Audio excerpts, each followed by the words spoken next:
Yes.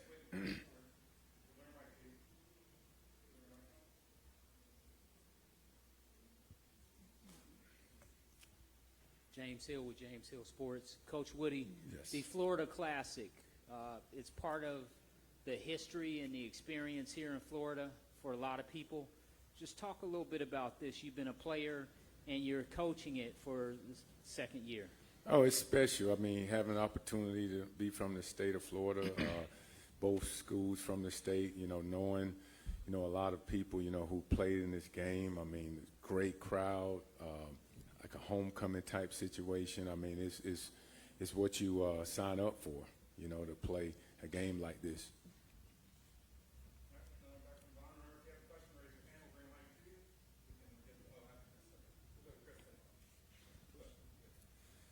Coach, your guys tonight did pretty much what you wanted, a few mistakes here and there, but how discouraging is it to come out on a losing in a game like that? Well, I mean, like I said, the players' fault, coach's fault. It didn't happen for us, and that's the extent of it. Blame no one, make no excuses, and we didn't finish the way we needed to. And for the players, both either one of you, to have games like you guys both did, how is it discouraging to see what happens on the scoreboard? Can you repeat that? Dan? Is it discouraging to have the type of games that both of you guys had individually? How discouraging is it to come out on the losing end? Start it off? I don't know, man. We've been fighting all year. I'm not going to say we used to it, but I don't know. I think we took a big step in the right direction. That's all. Got a DP. Like you said, we took a right step in the right direction, and it's unfortunate to fall short like we did, but we're going in the right direction.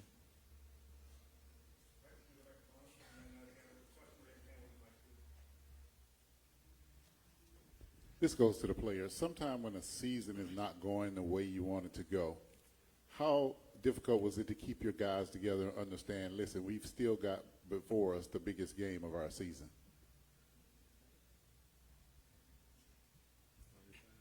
Can you repeat it? The end of it. Sorry about that. Sound the mic on. With the season not going quite exactly the way you wanted to go, how difficult was it to inspire the guys that, hey, we still got the Florida Classic, we still have a big game of the season ahead of us? Right. I don't think it. I don't know. I don't think it take much to get up for this game. I was younger. I was like 8 years old. I came to this game for the first time, and it changed my life forever. So I kind of put that expectation on them guys. Like, it's different playing in it than going to it. So that was special for me to play in it the first time.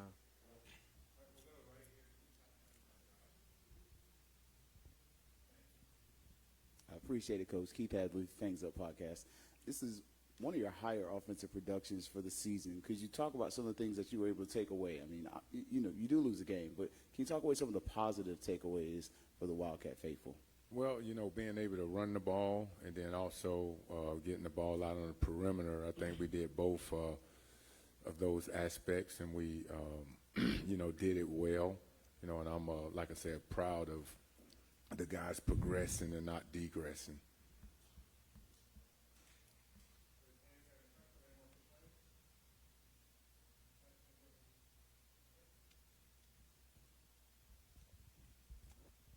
Coach Dennis comes out of this one with 37 carries. Was the game plan coming in to have him, carry that type of heavy workload? Well, we wanted to run the ball, and whatever they gave us, we wanted to take advantage of, So when you ask that, well, obviously I can't say we said we was going to give them the ball 37 to 40 sometimes a game, but whatever we saw, we ended up trying to stick with it. If it was successful, we stayed with it, and I think that's a contributor of him carrying the ball so much. Dennis, any fatigue as you're carrying the ball, 37 times, especially as you get late into the third and fourth quarter there, or not really? I'm just ready for the next play, ready to score. Whenever my team need me, that's what I'm going to do. One more question for you. Freshman coming into the Florida Classic, and you pretty much darn near probably set a freshman record. Could you just speak to your experience in your Florida Classic here and just kind of the experience of pretty much being the MVP for BCU? want to thank God first and foremost. My teammates, my coaches. Without them, I couldn't have the type of game I had, and it's special. I never really seen or been a part of a Florida Classic. This is my first one, and it was great out there, man. All the support. It was just a fantastic time. Once in a lifetime experience. It was great. At Taco John's, you can expect one thing: so good. As in quality ingredients used in tacos and burritos made just for you. Every single bite. So good. Expect nothing less at Taco John's. Yeah, excited about my first Florida Classic win. Anytime you can kind of go through an entire football game. We had a bunch of different situations going into this game, and we won some and we lost some. Credit to Coach Woody and his group and his staff for making us one of the best games I think all year. But for me, it was too damn close. But I think that we wanted to come into this week after making the play calling change on Sunday. We wanted to come in and run the football. That was the motto. Been talking all year about our offensive line being one of the tops in the conference, and we wanted to let them be the ones that were going to determine and dictate this football game. So, I said out there on the field, I wish we had about 6 or 7 different pieces of that MVP trophy, because, some of our offensive linemen should have definitely received some of that as well. But credit to our team. We had a pretty tough week. Credit to my staff, tough week. Credit to Rattler Nation. I think we're going to have a much, much better week than we maybe had last week. But excited about getting the win. Put the game to bed tomorrow, and then we got to get ready for a very, very good Alabama A&M team on Friday afternoon. Hey, what's going on, Coach? Hey, what's up? First off, congratulations on the win. Thank you. And like you mentioned, you said you feel like it'll be a much better week this week. Of course, the last 2 weeks, they may have been maybe the longest 2 weeks of your coaching career. Talk about coming out, after 2 losses, all of the talk, all of the social media talk, all of the doubt, coming out winning FAMU's most important game of the season in the Florida Classic. Well, I didn't have to do all the talking. Everybody else was. So, but for us, just making our guys come in and work hard. Having a clear plan of what we wanted to do, and not shying away from it. We felt we had the ability to run the football with our backs. We thought Thad Franklin, who's been probably been one of the top backs for us all year, we thought he had the ability to do exactly what he did tonight. And then regardless of taking our foot off the gas or not, but we knew we could run the football against them. We did not want to shy away from that, and that was definitely what we were able to do tonight. Coach, talk a little bit about what it feels like just being able to come and get a win in the Classic following what you've been through. And this is just to follow up on Gerald's question, what you guys been through the last couple of weeks. What does it feel like at this point and having one more game to play? Well, we got a close group in there. I mean, I don't. To be honest with you, I don't know how much we've been through. You know what I mean? You lose games, and people are going to be disappointed, right? This is Florida A&M Rattler football, right? We're a team off of championships, right? So, when you go out and lose games that people think you should win, there's going to be chatter. But, for us as a group and as a staff and as a football team, we knew what we had to do this week. We had to eliminate as quick as we can what happened last weekend. But again, get ready for a rivalry football game where you never know where anything can happen. And that was our talk throughout this week. We talked about finishing strong with our senior class, and obviously, guys would tell maybe some things would be forgotten by winning this evening. So, again, our hats off to our staff, our group, our seniors. Our guys executed the game plan to the best of their ability. And then we go out there and put 41 points on the board. So, I'm happy about it.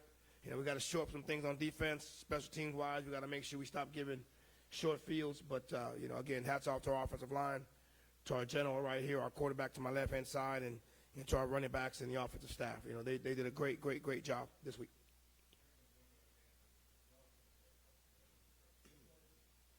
Jalen Scott, WANM Sports. Coach and Daniel, you guys were just on a receiving end of a 3-point loss just last week. This week, you guys won by 3. Was there an emphasis on finishing the game this week, it being close, and will that message carry into the last game of the season? I mean, our motto this week was to dominate, all cylinders, especially in the running game. Coach preached that all week that we could do some different things up front, but being able to run the ball. So I thought we ran the ball great. Running backs played great. Offensive line, I also did a decent job of making throws when I need to make them. At the end of the day, team football, we got the job done. For us, I mean, that's one of our mantras. We talk about finishing in everything that we do. I mean, we went into the half down, right? We talked about, going through our adjustments and things that we needed to make sure that we executed. And then when we left the group, when we left in the half, we went with 1, 2, 3 finish because that's what we knew we had to do. James Hill with James Hill Sports. For both of you gentlemen, congratulations. Thank you. Talk a little bit about the venue, the Camping World Stadium, the bowl-like atmosphere, almost 60,000 fans, people in attendance. Just talk a little bit about that. I know you're locked into the football.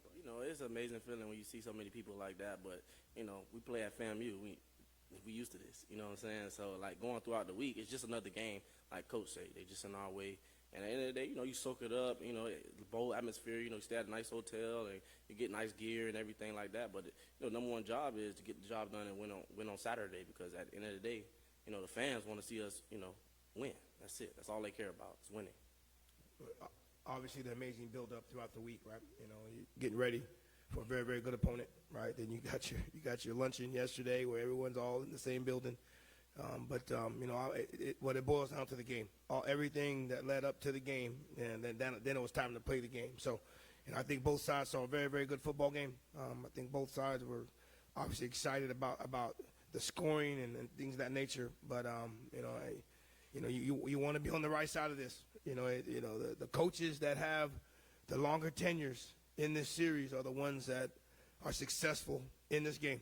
The list goes on.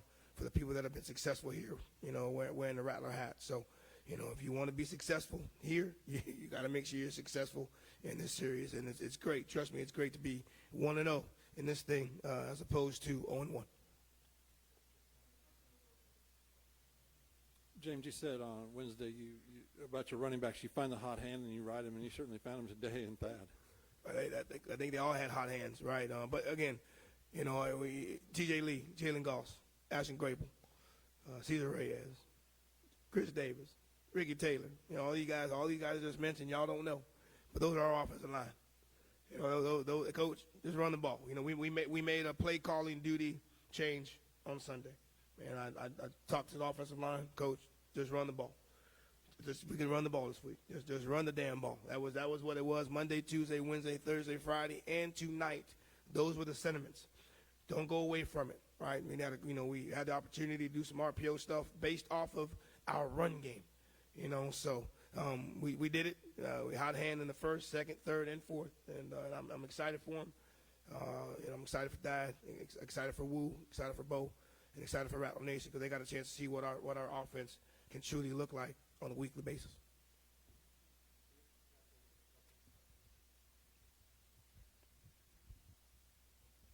Appreciate it, Coach. Keith Hadley, Fangs Up podcast here. You mentioned special teams, and so we look into the last 2 games, and you can equate special teams to giving up about 30-some-odd points. What are some of the things that we can do to fix that up, shore that up, and what are some of the changes we're hoping to see going forward? We got some of those guys that are on our special teams are guys that are quality players on our offensive and defensive side. We can't take plays off. We got to execute kicks. And then once we do make our kicks, we got to get down the field. On the punt return, we want the ball to be towards the sidelines. So we mishit it. Our freshman punter mishit it and got the ball in the middle of the field. Also with that, we weren't getting down the field as much as we needed to. But you guys saw the game. We had a punt return for a touchdown. We had a couple kickoff returns where the offense got really, really short fields. And when I discussed special teams with our guys today, and we talked about hidden yardage, right? I'm looking at the hidden yardage today. I think they had 200 return yards, and that, again, short fields leads to points. And, so that's execution on our end. Right, we got to be better. We got to continue to work on it. We got one more week against Alabama A&M, who's very, very good on special teams as well. And I'm pretty sure they're going to try to exploit us as well. So, what do you do to get better? Make some changes if need be, or use the guys that we have, and make them understand how important execution is. Coach D. Rich will tell you, the first thing we work on, we don't work on offense, we don't work on defense. What's the first thing we work on? Every morning. Every morning. We give them 15, 20 minutes of that, then we give them another 10 or 15 minutes of practice. So maybe we need to give them a little bit more time. That's definitely been tough on us as far as on the defensive aspect. And obviously Cameron Gillis does a great job of kicking field goals. He's about as automatic as we can get. But, we gotta help ourselves with the short fields with some of the returns that we're giving up. Hey, Coach. Hey, Allison Posey, WCTV. We know Good. you. We know you. Well, I'm supposed just following directions. I'm doing what I'm told. Coach, you've talked about it a little bit, this team's ability to kind of overcome all the distractions this week. And Daniel, if you want to expand on this too, but what does it say about this team's maturity? Because heading into a game like this, coming off the loss, never know where their heads are going to be. But what does it say about them to fight back and continue to fight back today? Just sticking together. I mean, we've been through a lot of adversity this year, and at the end of the day, going into this week, Coach was like, this game's mean a lot to so many people. It's like, it's a history game, rivalry game, and at the end of the day, Coach said, as long as we prepare and we able to dominate on all cylinders, get the dub, and today that's what happened. I say for the most part, I asked our guys to eliminate the outside noise. Let me be the one that had to deal with it. Let me be the one that had to go through all of that. That's part of the job. That's part of having this job. And I think our guys did a very, very good job. Not just this week, but just throughout the season. We've had a few things that happened to this football team, whether it's injuries, whether it's stuff internally. But that's just, again, the maturity of our football team, of our guys, rising to the occasion when need be. And again, happy for them. I know that the guys, they don't want to just win tonight. They want to make sure we finish strong on the next one, especially for us having senior day. But, again, you mentioned it. We're a very, very old group. Jalen Goss, who's about 47 years old, going on his 9th year here at Florida A&M. So he's we got some guys that are really, really older. We got guys working on double masters right now. So that's how old our guys are. But the maturity level of our football team is really, really high, and it was extremely important for our preparation for this week's football game. Coach, when I was talking to guys over the week, it was certain guys who said this win right here will help move the program forward for years to come. And I guess Daniel could kind of attest this question as a guy who's about to play his last college football game next week. And, Coach, you can talk about this too. Talk about how this game specifically, the Florida Classic, and finishing strong against Alabama A&M, getting that 7-5 record will help the program and I guess help you as a head coach also moving forward for the rest of the season and beyond. I mean, coming here, we throughout this whole week, we ain't even say the word, Bethune. Like, it meant so much to so many people. And just, we had so many people talk to us just about the history of this game and what it means just for the program. Like, throughout the whole season, you want to, go have a great season, go to the Celebration Bowl, win a national championship. But just to win the Florida Classic means so much. And, just years to come, one day you want to be able to tell your kids a story that I played in the Florida Classic in 2024 and we beat Bethune. Like, that's just how it is. So you want to have a story to tell. Well, you want to end on a good note. Ultimately, right? You're playing this game to win. You want to make sure as a senior, you win, you finish the season strong, and then obviously that builds on your foundation for the off season. You got the guys that will be leaving us. After our last game next week. That's very, very strong. They're proud, really, really good football players, and so you don't want to leave on a sour note. Obviously having to play the game because of it being postponed, but you want to make sure you leave the program in good hands, and the best way to leave a program like Florida A&M in good hands is by winning. WNO Sports, Jalen Scott. Coach, you kind of touched on it, especially going into the next offseason. Last week, you had also mentioned that somebody had told you, you win homecoming and you win classic. Mm-hmm. You did both of those. So how does this game affect, the confidence of not only the fan base but teams going forward? Well, you get to breathe this week. You get to breathe this week. You get to read how good you guys may have been. But ultimately, at the end of the day, I think these two guys that are sitting right next to me right now know we got some work. We still got work to do. Yep, it was said that if you win homecoming and you beat Bethune, you're in a good spot. But we've had some losses this year, and I think that the Rattlers want to win them all. They want to win They want to win homecoming in Bethune, but they want to win them all. And I think that we understand that. But as we conclude to the end of the season, we got to start a new streak in Bragg Stadium, and that'll be up to us. It's upcoming Friday. But like as Daniel Richardson leaving and the other guys I listed that are gone, that are going to be leaving, you want to make sure you leave the program in great hands, and that's ultimately by winning. This is for Quan. The score that you had that was called back, there was determination in your face. Did you just feel that at that point you had to make a play for the team?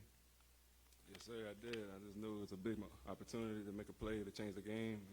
I just tried to take advantage of it, the opportunity I got.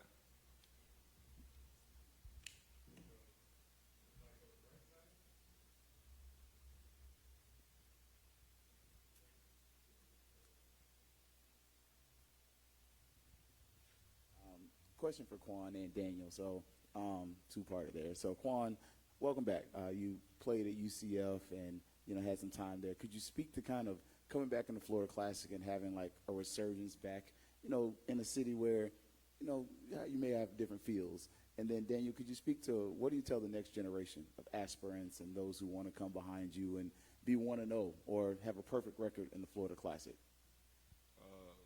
Well, just me personally, this game personally, I've been growing up coming to this game. Like when I actually attended UCF, I came to this game and, just playing in it. It's a dream come true, And it just, man, it's unbelievable. We win, we get to celebrate, finish the season strong, and on top. Basically, just being blessed in this position, just to play, at this prestigious university. When you get your opportunity, you run with it. And, when I preach to young guys, be disciplined, listen to your coaches, because at the end of the day, they're here to help us, not just on the field, but off the field. At the end of the day, it's bigger than football. And, this program, we have great programs just, in the school. So at the end of the day, when you come to FAMU, come here to be a winner.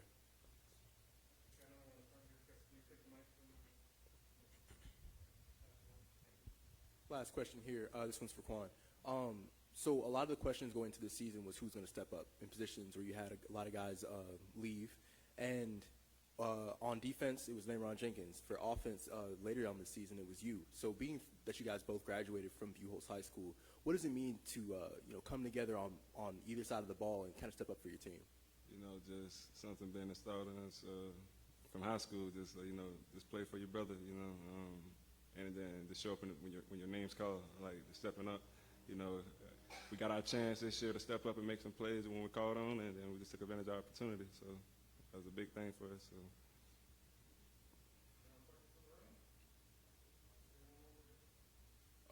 This for coach and this for anybody.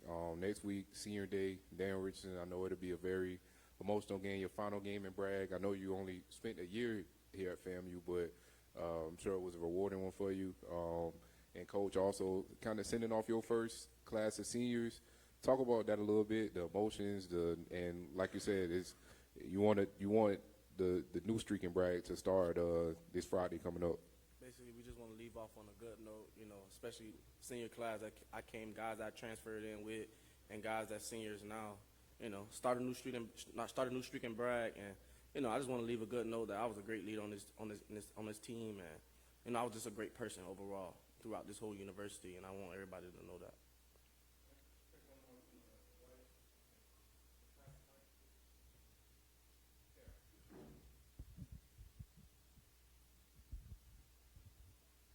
This one's for Coach Colsey. Coming up to the end of the season, you transitioned from being a head coach to being an assistant and back to a head coach. Could you speak to just when you look back at this season, what is your big takeaway? What are your grows, what are your glows, and what are you looking forward to going into next season as you kind of reflect upon what this season has been? It's a damn good question. Well, the season's not over yet, you know, so I think for us, for me personally, right, you know, making sure we put this game to bed properly, right, you know, we've had some changes, right, internally, and, you know, and we put the game away, put the game to bed, right, we've done it a certain way. Now, you know, possibly we have some new guys right now that are doing some different jobs, and I want to just make sure, because we got a short week, right, so everything that we've poured into this game and all the corrections that we need to make, we need to address them. You know, and I just because of some of the internal changes we have, I want to make sure that we do that the right way. You know, now, you know, we got Thanksgiving that we have to make sure that we take care of these guys with, right? Then we got to play on Friday, so it's a little bit of a different week for our guys. So just making sure we get them past tonight, but then getting them ready, you know, for this for this big time football game that we have this upcoming Friday. Because again, I'm going to answer your question at the same time, Jerry, as far as it being senior day. We got a great group of guys that need to be, you know, they need to end this thing properly. And they put a lot of blood, sweat, and tears into this, a lot of years into this, you know, championships, rings, and it's just important that it's just important to me, it's important to them that, you know, their final moment in Bragg Stadium is a win. So, you know, ask me that question that you asked me that after Friday, and then I can probably give you a better answer, because my main goal right now is getting these guys properly, getting them ready for Friday. I think that's going to be extremely important, but also them understand Thanksgiving and making sure that they eat and do all the things that they need to get done throughout this week. So give me till next week so I can answer that question thoroughly for you.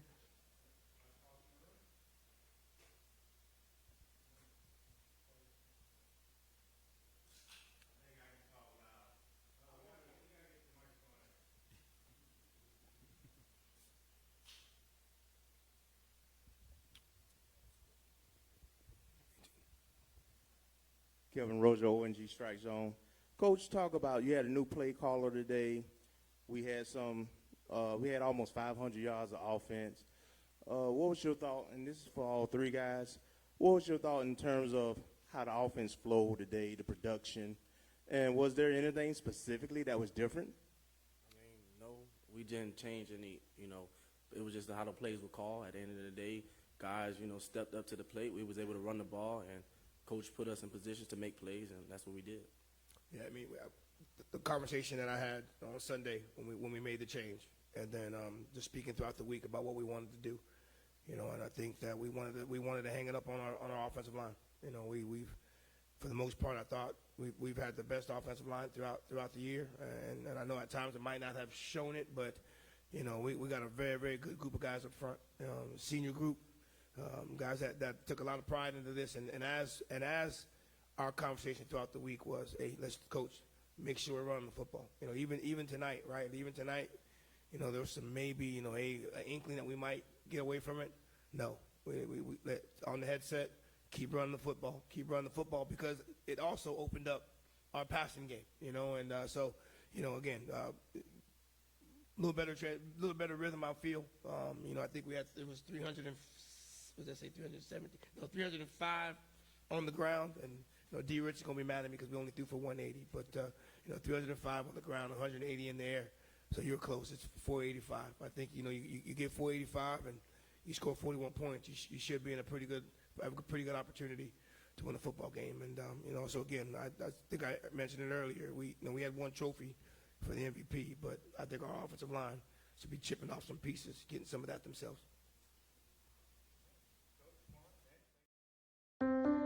At Duke Energy, we deliver electricity and so much more, like free home energy assessments, rebates for energy-saving improvements, payment options to help you better manage your budget, and even bill credits for helping the community use less energy. So no matter what you're doing, we can help you make better energy choices every day. It's just another way we bring power to your life. How much can you save?